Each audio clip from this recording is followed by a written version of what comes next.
परम पूज्य आचार्य भगवान जी को आज के दिन शास्त्र दान करने के लिए हम निमंत्रित करते हैं। श्रीमान अशोक जी पाटनी, आर के मार्बल परिवार, ललित जी डायमंड आगरा निवासी, अतुल काका शाह, किशोर भाई शाह, दिलीप जी घेवारे, इन सब लोगों को निमंत्रित करते हैं। ललित जी आगरा बोल दिए ना, ललित जी आगरा डायमंड वाले, इन सब लोगों को निवेदन करते वे आए और आचार्य को शास्त्र करें। इसी के साथ दुर्ग से यहाँ धीरज बाकलीवाल जी, दुर्ग के महापौर आए हैं, मेयर आए हैं, वे भी आए और आचार्य के चरणों में श्रीफल अर्पण करके आशीर्वाद प्राप्त करे। 2 लाख कर देना केवल। श्रीमान निशांत जैन, सागर मध्य प्रदेश, इन्होंने 2,02,202 रुपए की एक प्रतिमा जी की स्वीकृति दिए, वे भी आए और आचार्य जी को शास्त्र करे। पवन, अनिकेत, सुनील, प्राची जैन, श्यामलाल जी जैन, अहमदाबाद निवासी, इन्होंने भी 2,02,202 रुपए की एक प्रतिमा जी की स्वीकृति दी है, वे भी आए और आचार्य जी को शास्त्र करे। श्रीमान मलय जी जैन, सौ मीनू जी जैन, भोपाल के एसपी जी है, सुप्रीम ऑफ पुलिस भोपाल से आए हैं। श्रीमान मलय जी जैन, सौ मीनू जी जैन, वे भी आए और आचार्य के चरणों में श्रीफल अर्पण करके आशीर्वाद प्राप्त करे। जिन्होंने पूरे संघ की पिच्ची बनाई है, ऐसे सुनील मामा जी जैन, अशोकनगर वाले और उनके सहयोगी सभी कार्यकर्ता वे आएंगे और आचार्य के चरणों में श्रीफल अर्पण करके आशीर्वाद प्राप्त करेंगे। सुनील मामा जैन, अशोकनगर निवासी, पिछले कुछ सालों से पूरे आचार्य के संघ के लिए पिच्ची बनाने का कार्य करते हैं, वे आएंगे सुनील मामा जी और आचार्य के चरणों में श्रीफल अर्पण करके आशीर्वाद प्राप्त करेंगे। आचार्य का पूजन प्रारंभ कर रहे, सभी लोग अपने अपने स्थान पर बैठेंगे। आज दोपहर 1 बजे से पिच्ची परिवर्तन का कार्यक्रम और पिच्ची परिवर्तन के कार्यक्रम पूर्व में यहाँ जो शिरपुर जैन में अंतरिक्ष पार्श्वनाथ शिरपुर जैन में धर्मशाला बन रही है, उसका शिलान्यास का कार्यक्रम भी होने वाला है। सभी लोग, ये सभी कार्यक्रम मुख्य पेंडाल आई भवानी संस्थान के मैदान पर मुख्य पेंडाल में होने वाला है। आचार्य श्री के चरणों में झुका रहा अपना माता, जिनके जीवन की हर चरण पड़ी स्वयं ही नवगाथा। नागम का वह सुधा कलश जो बिखराते हैं गली गली, जिनके दर्शन को पा करके खिलती मुरझाई हृदय कली। ओम रूम परम पूज्य संत श्रमणे आचार्य भगवान विद्यासागर जी महामुनीन्द्र अत्र उत्तर सवष्टि आह्वाननम, अत्र तिष्ठ स्थापनम, जय हो। अत्र सन्निधोष्ठ स्थापनम सनदीकरणम। जय हो। संसारिक विषयों में पढ़कर मैंने अपने को भरमाया, इस राग द्वेष की वैतरणी से अब तक पार नहीं पाया। विद्या सिंधु के जल कण से भव काल से धोने आया हूँ, आना जाना मिट जाए मेरा यह बंद काटने आया हूँ। ओम रूम परम पूज्य संत श्रमणे आचार्य भगवान विद्यासागर जी महामुनीन्द्राय जन्म जरा मृत्युनाशनाय चलम निरूपामिति स्वाहा।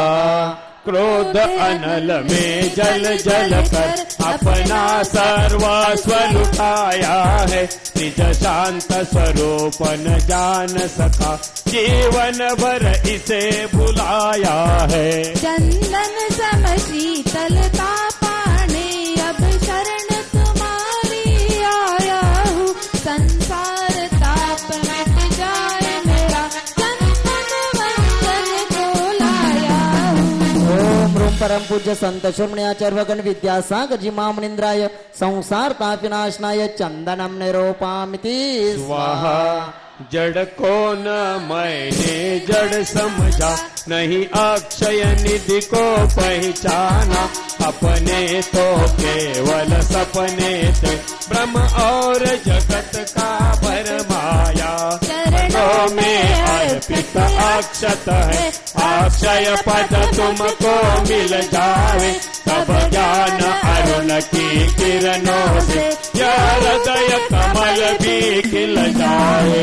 ओम रूम परम पूज्य संत शिरोमणि आचार्य भगवान विद्यासागर जी महामुनिंद्राय अक्षय पद प्राप्तय अक्षतम निरूपामिति स्वाहा। इन विषय भोग की मदिरा पी मैं बना सदा से मतवाला, तृष्णा को तृप्त करे जितनी उतनी बढ़ती इच्छा ज्वाला। मैं काम भाव विध्वंस है मन सुमन चढ़ाने आया हूँ, यह मदन विजेता बन न सके, यह भाव हृदय में लाया हूँ। ओम रूम परम पूज्य संत शिरोमणि आचार्य भगवान विद्यासागर जी महामुनिंद्राय काम विनाशनाय पुष्पम निरूपामिति स्वाहा। इस सुदारोग की व्यथा कथा भव भव में कहता आया हूँ, अति भक्ष अभक्ष बके फिर भी मन तृप्त नहीं कर पाया हूँ। नैवेद्य समर्पित करके मैं कृष्णा की भूख भगाऊंगा, अब और अधिक न भटक सकूं, यह अंतर बोध जगाऊंगा। ओम रूम परम पूज्य संत शिरोमणि आचार्य भगवान विद्यासागर जी महामुनिंद्राय क्षुधारोग विनाशनाय नैवेद्यम निरूपामिति स्वाहा। मोहांधकार से व्याकुल हो निज को नहीं मैंने पहचाना, मैं राग देश में लिप्त रहा, इस हाथ रहा बस पछताना। यह दीप समर्पित है मुनिवर, नरम दूर भगा देना, तुम ज्ञान दीप की बाती से मम अंतर दीप जला देना। ओम रूम परम पूज्य संत शिरोमणि आचार्य भगवान विद्यासागर जी महामुनिंद्राय मोहांधकार विनाशनाय दीपम निरूपामिति स्वाहा। इन अशुभ कर्म ने घेरा है, मैंने अब तक माना था, बस पाप कर्म तज पुण्य कर्म को चार राह अपनाना था। शुभ अशुभ कर्म सब रिपुदल है, मैं इन्हें जलाने आया हूँ, इसलिए तव चरणों में अब धूप चढ़ाने आया हूँ। ओम रूम परम पूज्य संत शिरोमणि आचार्य भगवान विद्यासागर जी महामुनिंद्राय अष्टकर्म दहनाय धूपम निरूपामिति स्वाहा। भोगों को इतना भोगा कि खुद को ही भोग बना डाला, साध्य और साधक का अंतर मैंने आज मिटा डाला। मैं चिदानंद मैं लीन रहूं, पूजा का यह फल पाना है, पाना था जिसके द्वारा वह मिल बैठा मुझे ठिकाना है। ओम रूम परम पूज्य संत शिरोमणि आचार्य भगवान विद्यासागर जी महामुनिंद्राय महामोक्ष फल प्राप्तय फलम निरूपामिति स्वाहा। जग के वैभव को पाकर मैं निस दिन कैसा अलमस्त रहा, चारों गतियों की ठोकर को खाने में ही मैं हूँ स्वतंत्र ज्ञाता दृष्टा, मेरा पर से क्या नाता है, कैसे अनर्घ्य पद पा जाऊं, यह अरुण भावना भाता है। ओम रूम परम पूज्य संत शिरोमणि आचार्य भगवान विद्यासागर जी महामुनिंद्राय अनर्घ्य पद प्राप्तय अर्घ्यम निरूपामिति स्वाहा। भावों की निर्मल सरिता, शेवटची 4 लाईन, भावों की निर्मल सरिता। भावों की निर्मल सरिता में अवगाहन करने आया हूँ, मेरा सारा दुख दर्द हरो यह अर्घ बेचने लाया हूँ। हे तपो मूर्ति है आराधक, हे योगीश्वर है मां संत, है अरुण कामना देख सके युग युग तक आगामी बसन। ओम रूम परम पूज्य संत शिरोमणि आचार्य भगवान विद्यासागर जी महामुनिंद्राय अनर्घ्य पद प्राप्त है जयमाला पूर्णार्घ्यम निरूपामिति स्वाहा। या राष्ट्रीय स्वयंसेवक संघ के प्रांतीय प्रचारक दीपक ताईशेट्टीवार, गणेश जी शेटे और नवीन जी जैन आए और आचार्य के चरणों में श्रीफल अर्पण करके आशीर्वाद प्राप्त करें। ओम नमः सिद्धेभ्यः। ओम नमः सिद्धेभ्यः। ओम नमः सिद्धेभ्यः।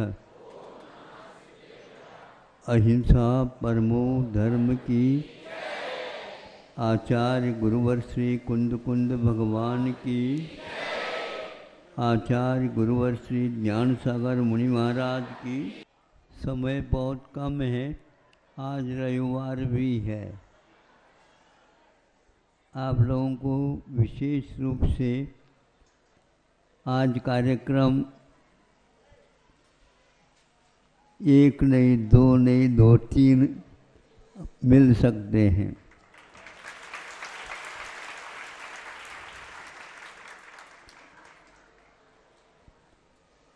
ये पूछना चाहता हूँ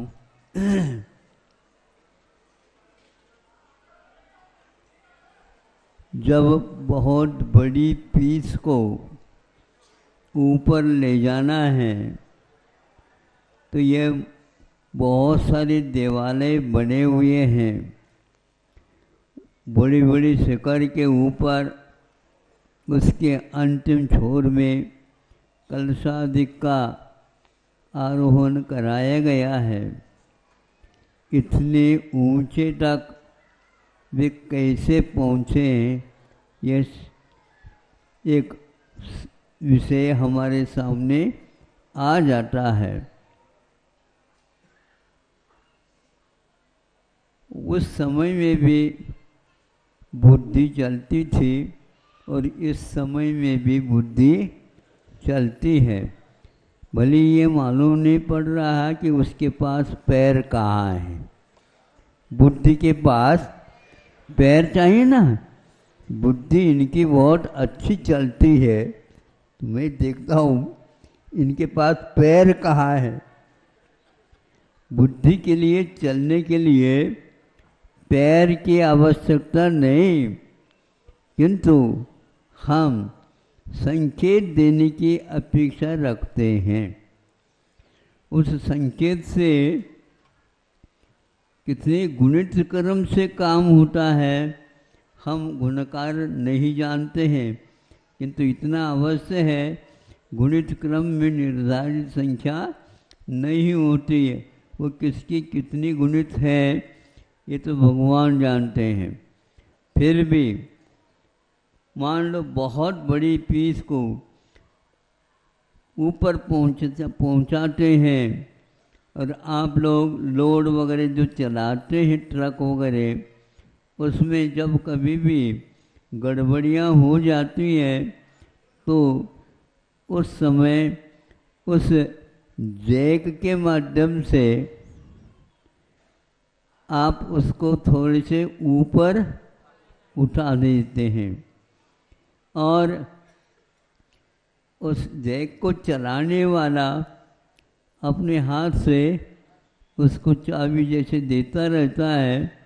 अब वह ऊपर की ओर अपने आप आसानी से उठती है। अब दिमाग चलाओ यहाँ पर क्या है इसमें, तो वह धीरे धीरे एक एक सूत इस प्रकार ऊपर की ओर जा रही है।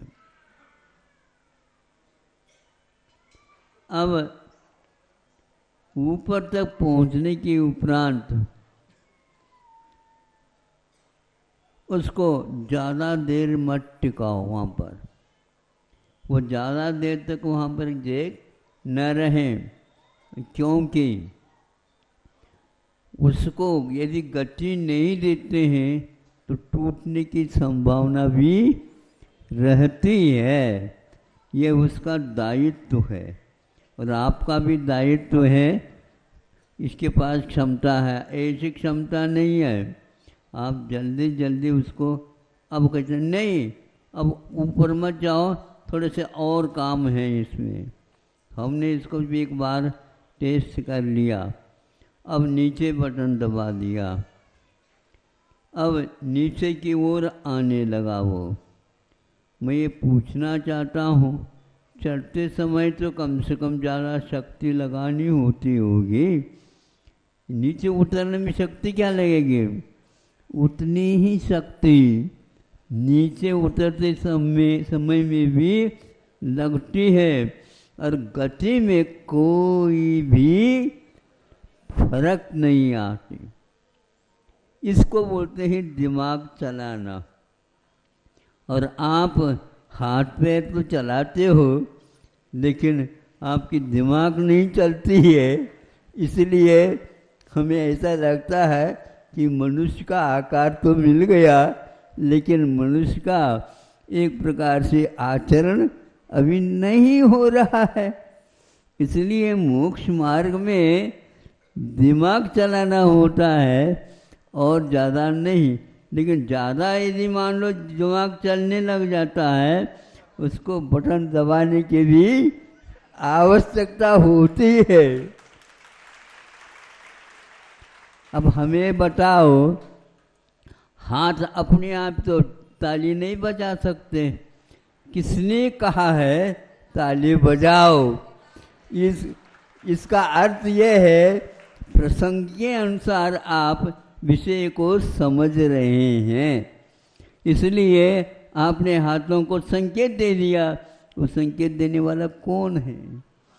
समय पर बुद्धि है, इसलिए ज्ञान समान न आन बोलते हैं। ज्ञान के समान संसार में और कोई वस्तु नहीं है, लेकिन ध्यान रखो उसी ज्ञान ने ही हम लोगों को फजीती कर रखी है। अति ज्ञान हो जाता है और अन्यत्र उसका उपयोग किया जाता है, निश्चित रूप से उसमें व्यत्यास, उसमें समस्याएं, उस समय अनेक प्रकार की बातें आएंगी। और खर्चना जैसे लगता है वो, लेकिन खर्च फिर्च नहीं है, वो तो समान रूप से आता। नीचे उतरते समय में भी उसको उतना ही श्रम करना पड़ रहा है, ज़्यादा ऊपर चढ़ते समय नहीं, तो उतरते समय में भी वही है। इसी को बोलते हैं संयम।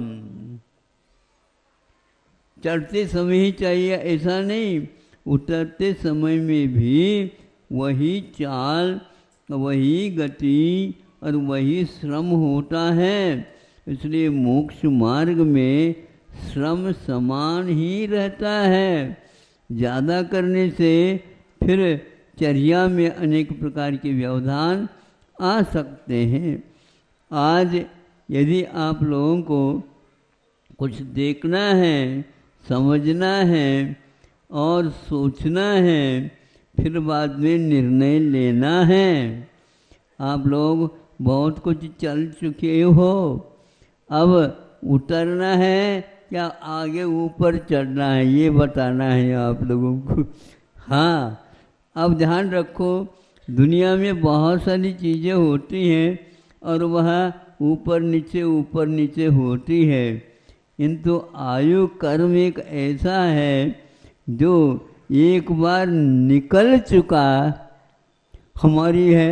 हम थोड़े सा और आपको कुछ सहयोग दे सकते हैं। देव महाराज, आप ऐसा आशीर्वाद दे दो, मेरे जो है पुनः आयु कुछ काम में आ जाए।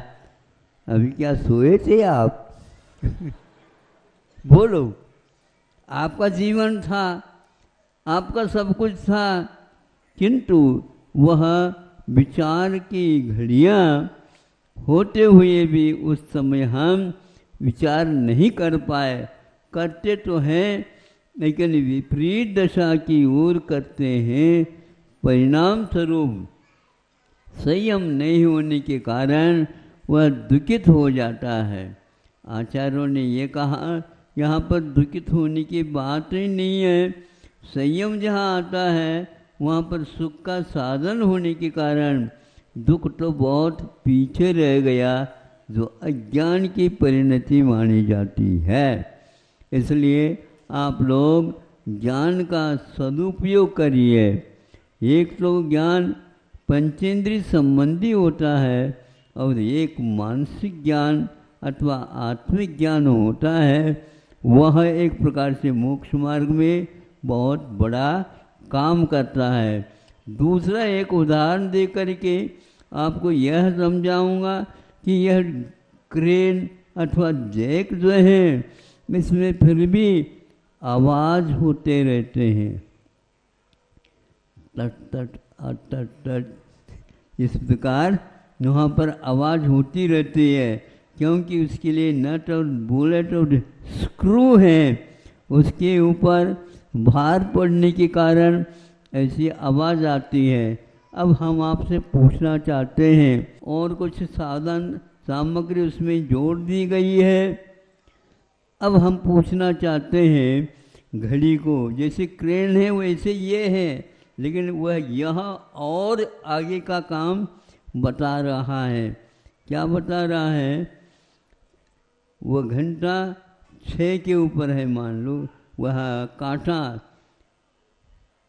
ऊपर चढ़ने लगा, चढ़ रहा है, चढ़ता चढ़ता गया, 12 बजे तक चला गया वो। अब आपको सोचना, अब वो हम ऊपर नहीं चढ़ रहा, अब कहाँ चढ़ रहा है? नीचे की ओर। आप लोग अपनी सुविधा के अनुसार इसको बताएं, लेकिन रेल की जो घड़ियाँ होती हैं वह 12 के बाद हाँ 12 के बाद वह 13 गिनता है, 14 गिनता है, इस प्रकार नीचे तक आएगा। 12 घंटे का दिन होता है, और आपको समझते हैं 24 घंटा होते, कहाँ चलाओगे बताओ? वही वही कांटा है, और वही वही सब कुछ होते हुए भी रेल कहता है कि 24 घंटे गिनो, तो आपके 12 घंटे नहीं निकलते, प्राय करके 12 घंटे सोने में निकल जाते हैं। अब क्या करोगे?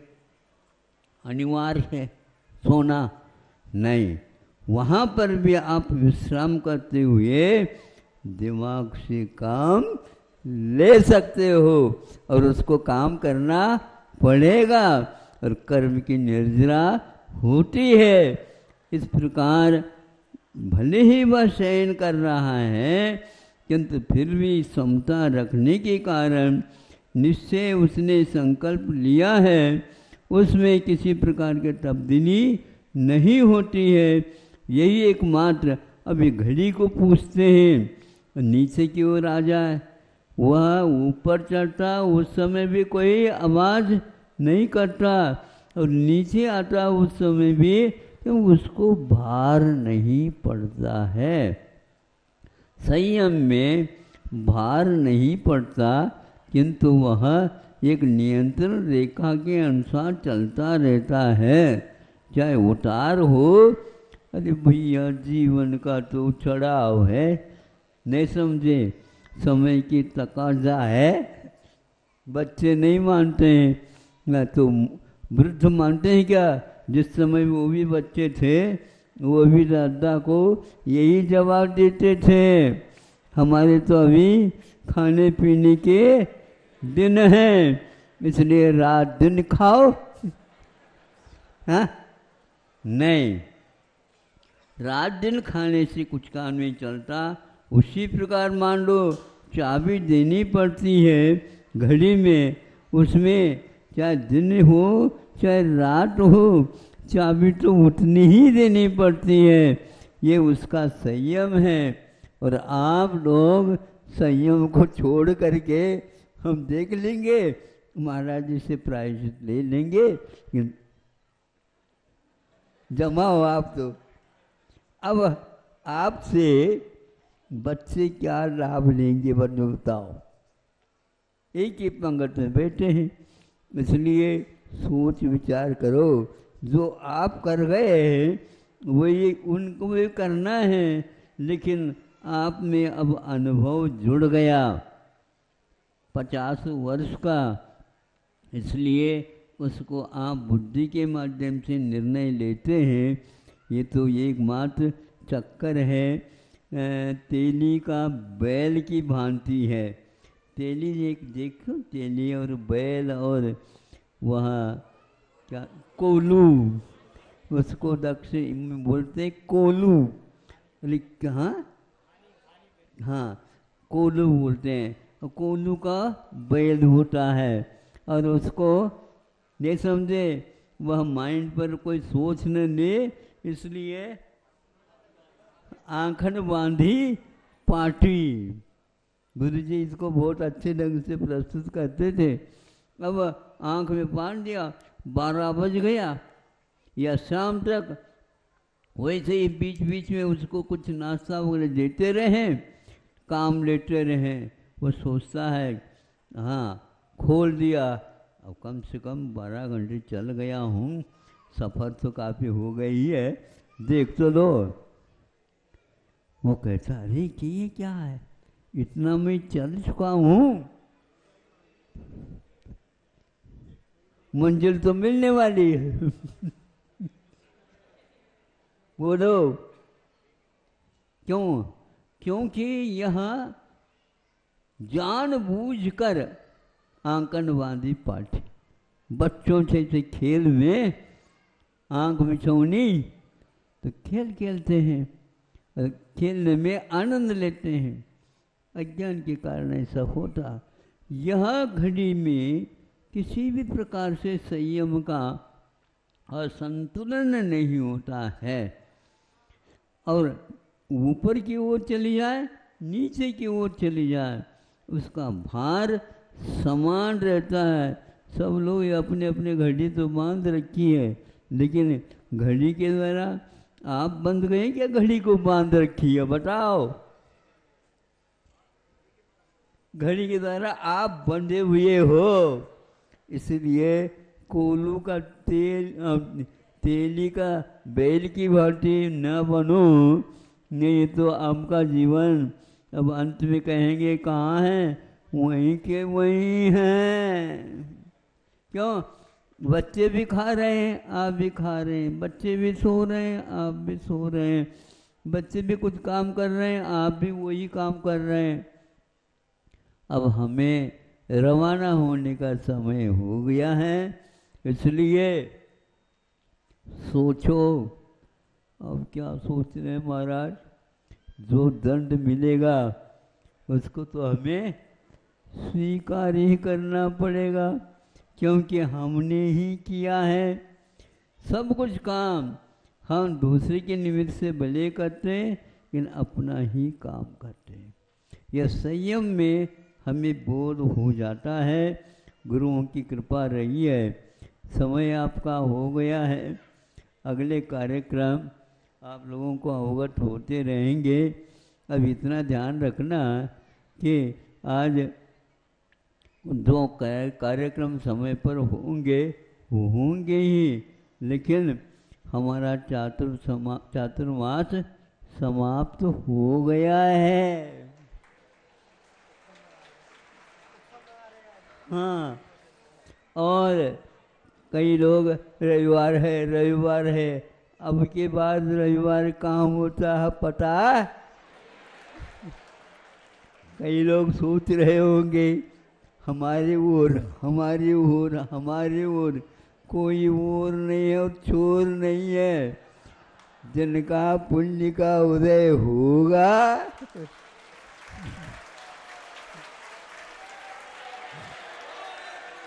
हाँ। अब आप ही सोच लो घड़ी कैसे चलती है, सोच लो। हमारे भी कुछ पुण्य होगा तो चलेगी, घड़ी हमारे भी बारे में कुछ बोलेगी। हाँ तो कोई बात नहीं। बड़े बड़े संत हुए हैं और तीर्थंकर तो ऐसे संत हैं क्या बताएं, लेकिन वे भी कभी अपने विहार के बारे में नहीं बोलते हैं। और हम लोगों के लिए भी कहा है उसको खोलो नहीं नहीं समझे? पहले पता नहीं अभी ठीक, खोलो नहीं, क्योंकि एक रोएगा और एक हंसेगा, हम क्या करें? सुनो, ये बहुत कठिन है। जो रो रहा है वो भी भक्ति कर रहा है, धर्म ध्यान कर रहा है, और जो ताली बजा रहा है वो भी कर रहा है। हाँ, इसमें कोई घाटा वाला है ही नहीं। प्रॉफिट है, मुनाफा है, कोई हानि है ही नहीं। यह एक धर्म के आधार लेने से ही फल मिलता है, इतना ही पर्याप्त समझता हूँ। अहिंसा परमो धर्म।